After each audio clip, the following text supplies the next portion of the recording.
Okay. Was it Eliezer Ben Yehuda that made the modern? Yes. Ben Yehuda is one of the architects of modern Hebrew. Yeah. Ben Yehuda, who is Ben Yehuda? He was a Ruti might know more. Who was Ben Yehuda? Eliezer Ben Yehuda. Or Omar, do you have a little? Eliezer Ben Yehuda. Eliezer Ben Yehuda is the... He is the one that he made the words in Hebrew, like glida or... Okay. Right. He created the Hebrew language? Well, he created words that weren't in the Hebrew language, like glida, ice cream, right? So, right, in Parsha Vayigash, right, we're starting soon, Judah didn't bring an ice cream cone to Yosef, right? So we don't know how to say ice cream. There is no ice cream word. If they had ice cream then, I doubt they did. If they did, it's not mentioned in Tanakh, right? So how do you get words for, I'm sorry? He did like more than modern Hebrew. He took the language from the Torah and he added to it words that they didn't like. He logically right there, created the and word so from the concept. He just like added more words and he insisted that everybody would speak in Hebrew. And they started like learning only in Hebrew or in the school and everything, even though everybody came from different places in the world. Right. Telephone is in English. What's Right. the name of that? Right. But that's, I'm sorry? Sach Rachok is telephone. Oh, interesting. Oh, so interesting. So I didn't realize that. Rabbi's name is what?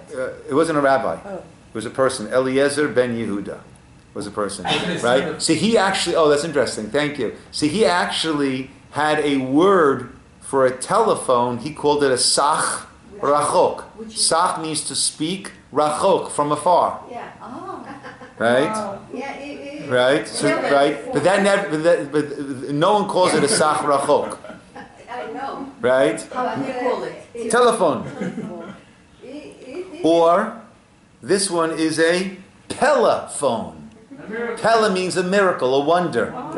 So in Hebrew, this became a telephone as opposed to a telephone, right? So, right, because Pella actually is a Hebrew, ancient Hebrew word, a biblical word, plaim, right? V'haflei et matchav. It means wondrous, right? So he took many. The Torah speaks about shotrim, right? Officers. So he said, that'll be the police. Mishtara in Hebrew is the police, right? That root we have in Tanakh. So he created some words that there weren't words for. He adapted words that there were words for, and he tried to promote that everyone speak the language. This is in the 1940s, I guess, right? When did he live? When was he? Around the start of the Hakamat Medina. Nachon? Before that. It was like 80 years ago. During the time of the establishment of the state of Israel. Yeah. Okay. Parshat Vayigash. So we were left with a cliffhanger last week that the brothers thought they were home safe. Boker Tov Miri. The brothers thought that they were home safe. They were good, right? They had this whole desperate situation of taking Binyamin, right? Much to the consternation, the concern, the fear of their father Yaakov. That's something what happened to Binyamin. They brought Binyamin. They got to Egypt. They have Shimon with them. They have their food. They have everything. They're all returning home safe and sound. All of the worries that their father had about Binyamin, now Binyamin is coming back with them safely. Shimon has been released, right? Joseph had locked up Shimon, holding on to him until they would return with Binyamin. They've got everything. Everything is all hunky-dory. Everything is perfect now. Until they hear the sounds of the horse that comes chasing after them. And there's this crazy accusation. Why did you steal my gviyah, my goblet? What do you mean? We just steal a goblet, right? Anything that was yours, we brought back. How will we take your gviyah, your goblet. No, you took it. They start checking, and they find it in Binyamin's bag. So now they're all going back to Egypt, and Binyamin is going to be the slave. Let's hear Yehuda's impassioned argument now, and let's see how this repairs. Page 250. But also just open up, just have it there handy for a moment, page 198. Okay, we're on 250, but let's look at let's look at first page 198 for a moment. Here we are trying to resolve the whole brothers and Joseph calamity. Right? It's no less than a calamity. They're almost selling the brother. Yaakov is inconsolable.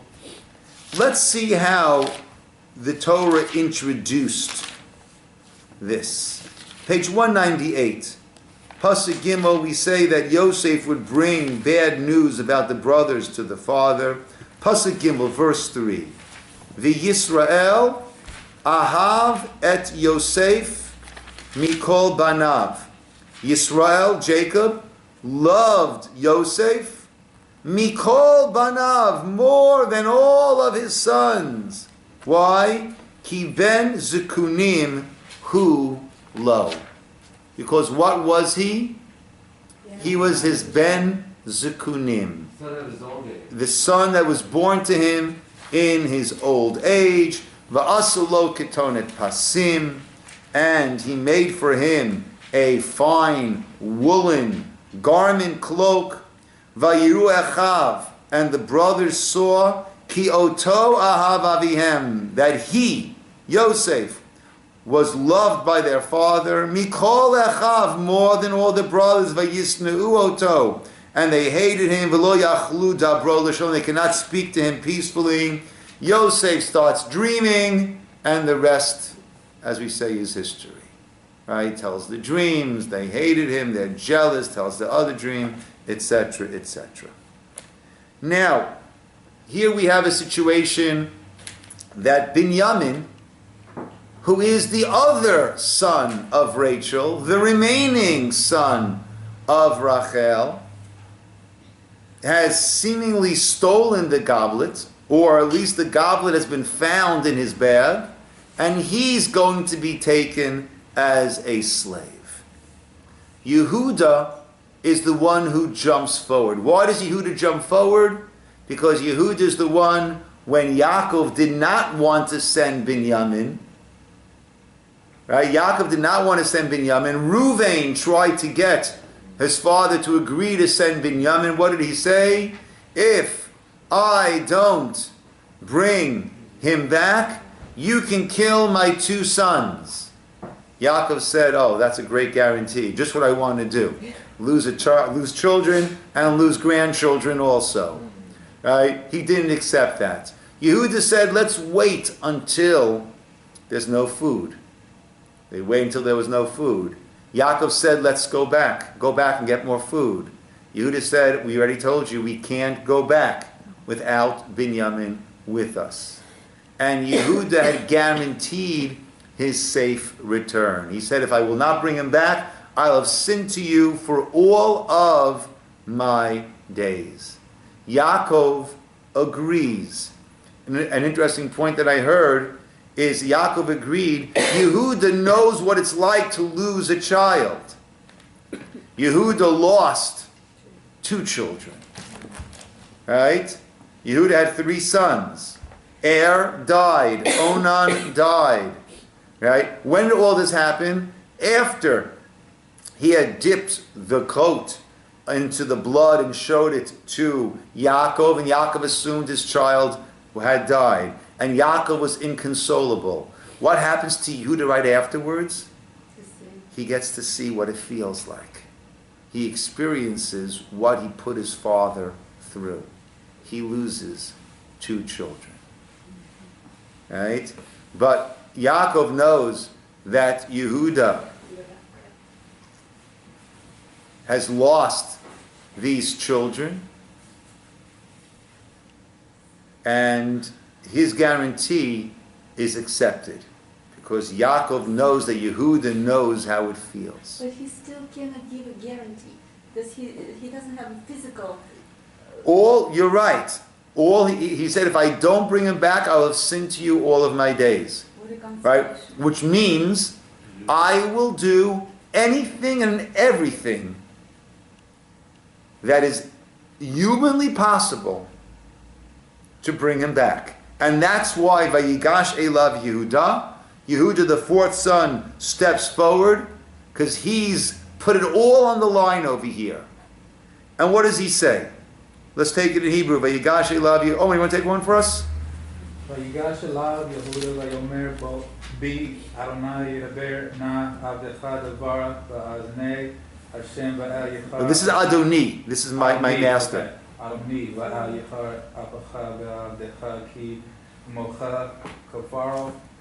Adoni sha'al ed avada le'mor hayesh lachem ad oha. Good. One more. Vanomer. Vanomer el Adoni yesh lanu al zaken vayaleh zekunim katan va'achi met vayivater hu lavaro le'mor va'aviv ahago. Beautiful. Let's hear that in English. Omar, beautiful. Yeah, it's amazing. That was beautiful. Thank you. You knocked it out of the park. Beautiful. Kol hakavod to you. In English, please. Then Judah approached him and said, "If you please, my lord, may your servant speak a word in my lord's ears, and not let your anger flare up again at your servant, for you are like Pharaoh." And this is a very, very loaded statement, but he's going to speak harshly, right? So don't get angry. You are like Paro, okay, in many ways. On a simple level, I respect you as I respect the Pharaoh, or, right? Well, we'll see, right? But he's gonna drop his gloves. Continue, my lord. My lord has asked his servant, saying, "Have you a father or brother?" And right off the bat, that was strange. Judah said, like, what's going on here? We came to buy food, right? You're checking out of wholesome choice, right? It's annoying enough when at the bank they say, "So how's your day going?" Right? But imagine saying, "Do you have a father? Do you have a brother? Tell me about your family. Hey, I'm just here to get some some bananas and tomatoes. Let me out of here." Right? We came to buy some food, and all of a sudden you start interrogating us. Do you have a father? Do you have a brother? Yes, Cheryl. I was reading in the Torah anthology, and they said they asked everybody these questions because they had to ration the food, and they needed to know what, who was in the family that they Interesting. needed for. Interesting. Rashi doesn't take that approach, but I could hear that. Well, Right? But here Yehuda, it seems, is trying to show like what is going on. Let's try to unravel this whole craziness that got us to this point. What is going on? Vanomer el Adoni, continue.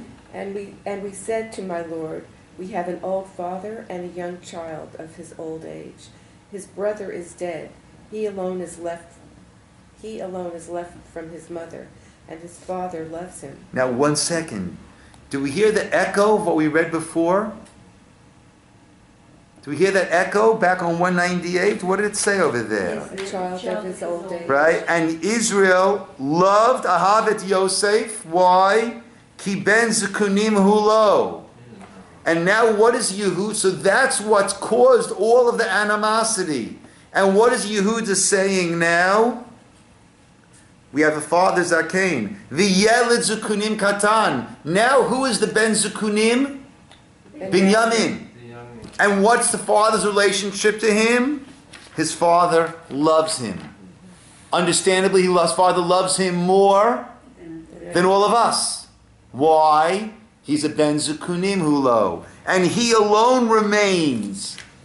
As much as our father loved that other son, how much more does our father love this Binyamin? Because he, Ben Zekunim, and he's the only one left now of Rachel's 2 sons, and of Rachel. Rachel is also dead. Rachel died at the birth of Binyamin. So he loved Yosef because Yosef was the son of Rachel, and Rachel was his wife, was the first lady, we'll say. He had other wives, but she was the first lady. And now, once you lose that wife, and you have a child from that wife, a lone remaining child from that wife, so the love has just gone exponential. And that which caused Yehuda and the other brothers such pain and such grief that they couldn't even speak to Yosef, we said, they couldn't even speak to him. Yehuda has come to terms with that and saying, this is the situation. And therefore, I've got to do anything and everything, as I guaranteed my father, I've got to do anything and everything to make sure this son comes back safely to the father. Yes, Miri? So Benjamin was born after Joseph was sold to Egypt? No, but he was a lad. He wasn't part of that whole... Because first he thought Yosef was Ben Zekunim. So, but if Benjamin was there already, he would have been Ben Zekunim. Yeah. Okay, so Ben Zekunim is not... There are a couple explanations of Ben Zekunim, right? But, right, you could have more... It seems you could have more than Ben, right? Yosef was his Ben Zekunim, and then another child was born afterwards, right? But certainly Yosef, as the first child of Rachel, coming after the other 10 children, after many years, he was also considered, they were both considered to be Ben Zekunim. Okay, so let's continue. Right? Then you said, verse 21. Then you said to your servants, bring him down to me, and I will set my eye on him. We said to my Lord, the youth cannot leave his father, for should he leave his father, he will die. But you said to your servants, if your youngest brother does not come down with you, you will not see my face again. Okay, so he's resetting the whole stage. And it was, continue. And it was, when we went up to your servant, my father, we told him my Lord's words.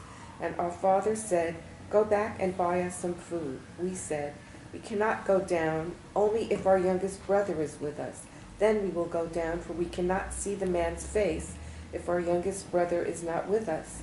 Then your servant, my father, said to us, you know that my wife bore me 2 sons. One has left me, and I presumed, alas, he has surely been torn to pieces, for I have not seen him since. So, should you take this one too from my presence, and disaster befall him, then you will have brought down my hoariness and evil to the grave. And now, if I come to your servant, my father, and the youth is not with us, since his soul is so bound up with his soul, it will happen that when he sees the youth is missing, he will die, and your servants will have brought down the hoariness of your servant. Hoariness means old age. Of your servant, our father, in sorrow to the grave. For your servant took responsibility for the youth of my father's, saying, if I do not bring him back to you, then I will have sinned to my father for all time. Now, therefore, please let your servant remain instead of the youth as a servant to my Lord, and let the youth go up with his brothers. For how can I go up to my father if the youth is not with me, lest I see the evil that will befall my father? Okay. So that is Yehuda's impassioned plea. But it goes so much further than that. Because Yehuda has now completely come to terms with the fact that his father loves Binyamin more than anyone else, and therefore loved Yosef more than anyone else, and that's not justifying Yaakov. But Yehuda has come to terms with that. You know, sometimes parents do something, or people do things, and it might not have been right, but we're able to understand where it came from, and we're able to cut them some slack on it. Because what Yehuda is saying, as we saw, he's mirroring the words that the Torah said about Yaakov to Yosef, which caused so much pain. And now he's saying very clearly, Father has never gotten over the loss of Yosef. We mentioned last week that approach, and now is the first time Yosef's even hearing about that. Okay, but without getting back into that, if we go back without Binyamin, my father is going to die. So I'll be here instead. Which means, if they go back with Binyamin, without me, father will be sad, but he'll be alive. Go back with me, without Binyamin, father is dead. So Binyamin, Yehuda is acknowledging you. Binyamin holds a whole different place, a whole different position in the heart of our Father, and that's okay. I will become the slave and let Binyamin go back. Now, of course, this is an incredible repair on so many levels. Because one approach we discuss is that Yosef engineered this perfect storm of Binyamin being sold as a slave. Exactly what the brothers did to Joseph, did to Yosef. They sold him as a slave. Now it's being engineered for them. And let's see how they react. They can go back to father and say, listen, I don't know what got into Binyamin's head. He stole the goblet. Sorry. But they are back in that same scenario. And whereas Yehuda is the one who said, who had the great idea, let's sell him as a slave, now Yehuda is saying, yes, let's sell as a slave. Me. Sell me as the slave. What Yehuda should have done back with Yosef is what Yehuda is doing now. He's putting it all out on the line to save Binyamin. So you asked before, Rachel, right? How can he guarantee? All we can guarantee is to do whatever is humanly possible. And that's what he is guaranteeing. That's what he is fulfilling over here. He's doing whatever is humanly possible. So, you know, sometimes you can understand why someone is acting a certain way. Yehuda is saying, I understand. I understand that Yaakov, our father, has a different connection with the sons of his beloved Rachel than he has with us. And I can accept that. It reminds me of a pretty interesting situation. So I was brought up in a merged family. My mother passed away when I was young. My father remarried. And I have, I have older siblings. My sister, Hashem, and I were the young ones in the house. And my stepmother had a son he's about 2 years older than I, and a daughter about a year and a half younger than I. So it was the four of us. My older brothers were already out in the house, college, married, work, wherever they were. But the four of us, the ones who were basically being brought up by my father and their mother. And Baruch Hashem, it became it worked beautifully. Some challenges at first, but it worked beautifully, and we are a beautiful merged family fully at this point. But there was a certain time, I forget exactly what it was, that there was a sense of a difference. I don't say favoritism, but of a difference of the way my father was treating my sister and I, as opposed to my stepbrother and sister, and the way that my mom was treating the children that she brought into the marriage, as opposed to my sister and I. And they were each, right, denying it, like absolutely not, absolutely not.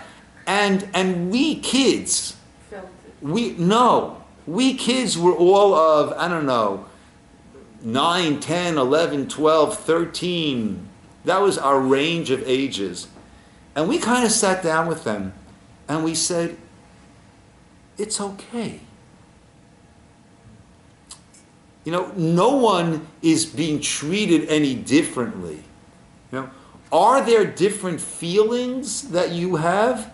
There has to be different feelings that you have. You can't possibly have the same feelings for children that have entered your life 2 years ago as compared to children who you've raised from, who you've given birth to and raised. There has to be different feelings. And we're okay with that. There's nothing you get this but you don't get that. It doesn't manifest itself in any tangible way.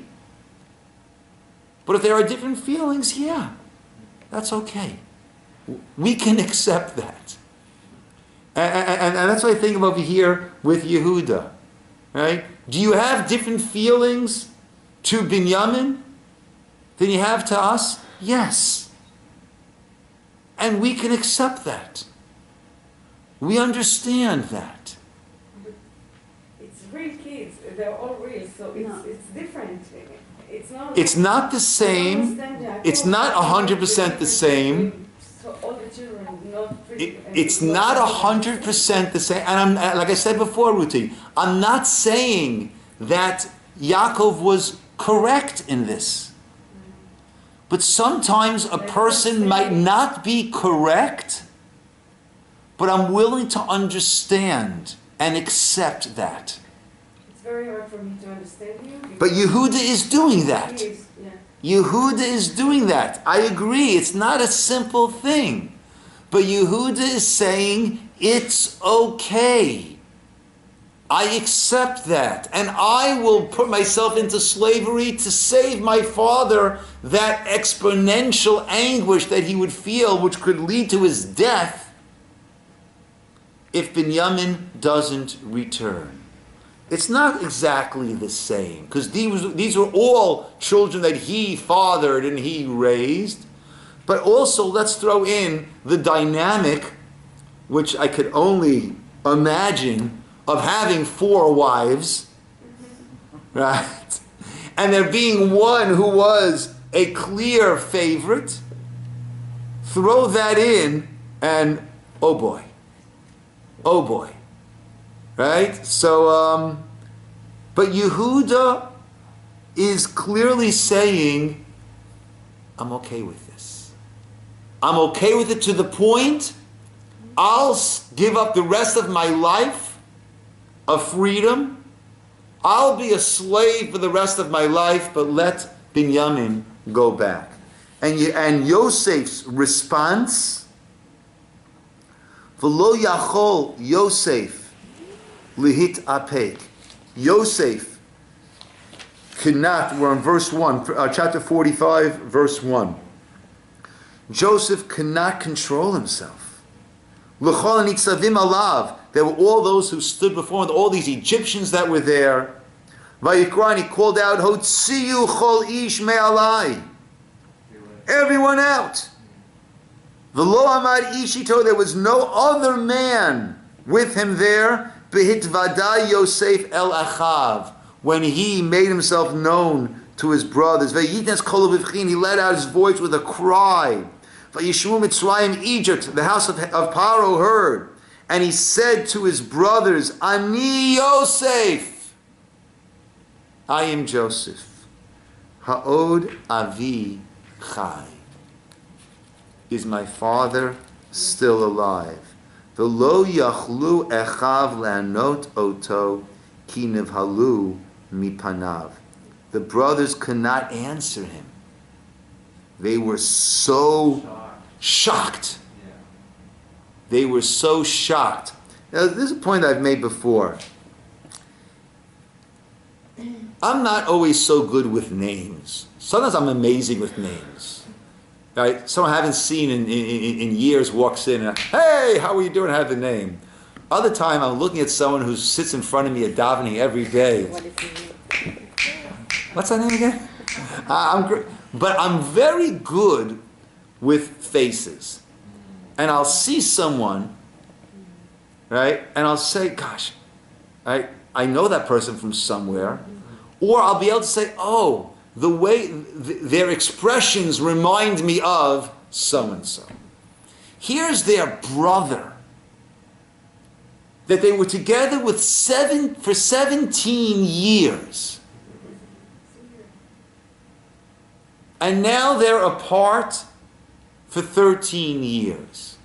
Yosef recognizes them and they don't recognize Yosef. Oh, so Rashi brings, well, he didn't have a beard then. Now he had a beard. I mean, you're having these long discussions, debates with this person. And you're racking your head, why is this guy giving us such problems? Not one of the 10 of them said at some point, doesn't he sound like Yosef? Doesn't he look like Yosef? Aren't his mannerisms something like Yosef? His height, his build, his coloring, nothing? There was no... And they even say, why is this happening to us? Because we didn't show compassion when our brother cried out. So they're making a Yosef connection. And not once does one of them think, or it's not recorded, that one of them said, doesn't he remind you of Yosef of all people? Not once. 10 of them, not one of them thought, the way he talks, the way he looks, the way he moves. I know my brothers, I have a somewhat distinctive walk. My brothers can see me walking blocks away. Oh, there he is. That's Eugene. Here he's coming. Right? I mean, there's so many things that identify us. You know, there's certain people who are missing something and they can't recognize faces. It's a very rare condition. But some people, the same way, I can't, you give me a lineup of trees. Right? All right, identify which tree. Right? I can't. Right? But you walk up back to shul, right? 4 times, 6 times every Shabbos. You've done it for 10 years. You've passed these trees hundreds of times. Why can't you identify the tree? I can't identify a tree. I can't tell the difference between a tree. Some people, right? They have this condition. They can't identify faces. To us, it's almost incomprehensible, right? But all 10 brothers didn't have that, right? How can none of them think for a moment, hey, this looks a little bit like Yosef? The status was different. It's too They were not supposed preposterous to look to in them. the face and the eyes. They were supposed to be holding their eyes down. Fair enough. They never glanced at him once. They didn't hear him speak. Okay, there was an interpreter. They didn't hear him speaking to the interpreter. It's too out of context and preposterous to imagine that Okay, he would be. okay, that's fair. It's completely out of context. He was waiting for the brothers to come down. I had sometimes a guy that I taught in yeshiva 25 years ago walks into, right? See, he hears, he's here in California. He hears that I'm at Beth Jacob. So he comes to shul, Rabbi Ciner, right? I'm trying to think, who the heck is this guy?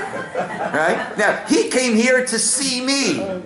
Right? So he hasn't seen me in 25 years. I might look a little bit different, but he came here to see me. I got no context. Where is he coming from? Who is this person? Did I know him from Israel? Did I know him from Muncie? Did I know him from Westchester? Did I know him from grade school? From high? Who knows? Right? So you're right. You're right. When there's no context, it's hard to make a full, absolute, positive identification. But nevertheless, when these guys walk in, I know that I know them from somewhere. And we're talking about not a guy that you taught for a year. You're talking about someone that was your brother. You lived in the same house as him for 17 years. But he is now like the paro. Okay. How can you even imagine that would be him? Okay. And I like to add one other factor. He's dressed differently. He's dressed, I like to add another factor. There is this cognitive dissonance. They could not, would not allow themselves to think that this is Yosef. Because that means that they were so terribly wrong in what, because the dreams were true. They are bowing down. The dreams were true.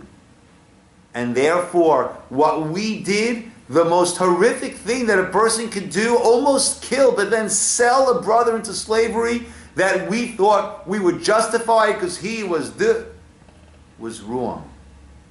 And the 22 years, at this point it's not yet 22 years. Yes, give me two. The 22 years of agony, of hell that we put our father through was wrong.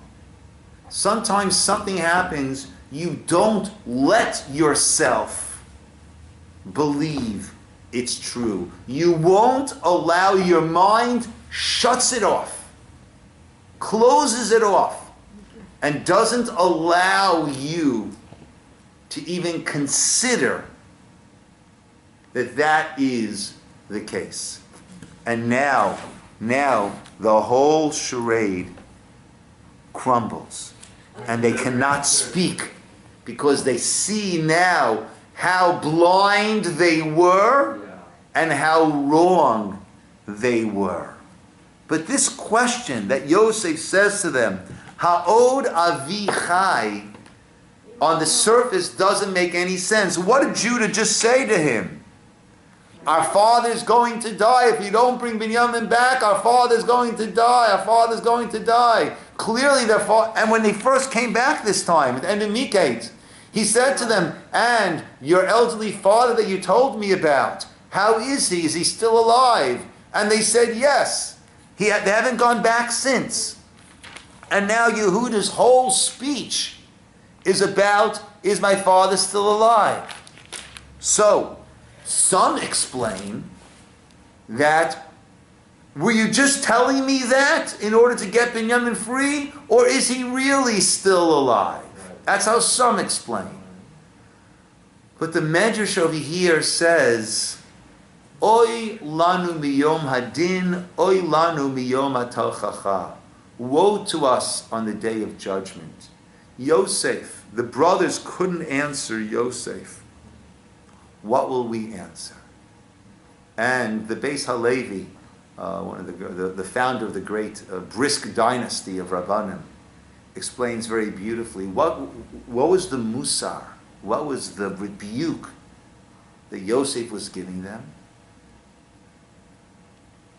Yehuda, your whole concern is my father, my father, my father. Oh, we're so concerned about my father. I can't do this to my father, my father, my father, my father, my father, my father, my father. Yosef says that line would work for anyone else in the world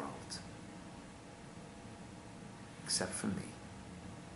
No one else in the world knows the agony that you put our father through by selling me. I know that. I'm Yosef. Don't tell me, Father, Father, Father. Is my father still alive after all the rebuke, after all the pain that you've put him through? So that's an opposite approach. It's not that Yosef hears how Yehuda has repaired so much, but he is giving it to him. Or perhaps he sees how much he has repaired, but he wants to bring it to its fullest. According to another explanation that we had last week, right? Remember, Yosef didn't know where his father was at this whole time. In terms of, how does Yaakov feel about me? The last he heard was, he had the second dream and his father yelled at him. Will I and your mother and your brothers come to bow down to you? Then his father sent him off to check on the brothers in bloody Shechem. And the brothers sell him, and there's no search party. So it seems like his father might have been part of this. Now he hears that his father, right, was mourning him always, always, always. So what is he saying? Ha'od avi chai. My father. Good. Not is your father still alive. I know your father's alive. I asked you about him. You told me about him. You've just been advocating, arguing for the sake of your father. Ha'od avi chai? Is my father still alive? I didn't know that. I thought he had written me off. I thought he had given me away. I thought he might have been part of the whole sale. I named my son Menashe, ki nashani Elokim, at Amali utsar beit avi, because God has allowed me to forget all the pain of my father's house. Is my father still alive? That's a whole different approach. The brothers are shocked. And then Yosef draws them close. And he says, Vayomer Yosef elachav, Geshuna Elai, come close to me. Vayigash, and they came close. Vayomer ani Yosef achichem. I am Yosef, your brother. He didn't mention achva, brotherhood, the first time. Asher machartem oti mitzrayma. You sold me down here to Egypt. The atah, but now, al te'atzvu, do not be saddened. Va'al yichar be'einechem, do not get angry in your eyes with one another. Ki machartem oti heina, that you sold me here. Ki lemichyah shlachani elokim lefnechem. God has sent me before you to provide sustenance. Remember the dream. What was the first dream? Your sheaves are bowing down to my sheaf. Meaning, when it comes to sustenance, I will be there for you. And that's exactly what I'm here now for you. But this, and then again, right, let's go a little further. Now it's been 2 years of famine in the land, verse 6. Another 5 years, there'll be no plowing, there'll be no harvesting. God has sent me before you to create she'irit ba'aretz, right? To ensure your survival in the land. Lachayot lachem lefleta gedola, to keep you alive. V'ata lo atem sholachtem oti heina ki ha'elokim. It's not you who sent me here, it is God who sent me here. Which is an incredible approach. I understand. Did they have free will? Did the brothers have, what do you mean God's, it wasn't you sent me here, God sent me here. Did the brothers have free will? Sure. They sure did. So what is he saying? What's his comfort that he's giving them? It's not you who sent me here, it's God who sent me here. No! It's their bechira, it was their free will that they chose to sell their brother into slavery. What is Yosef, what's this comfort? It's not true. They sent, not God. What's Yosef saying here? It's tanchumei hevel. It is this false comfort that he's giving them, it seems.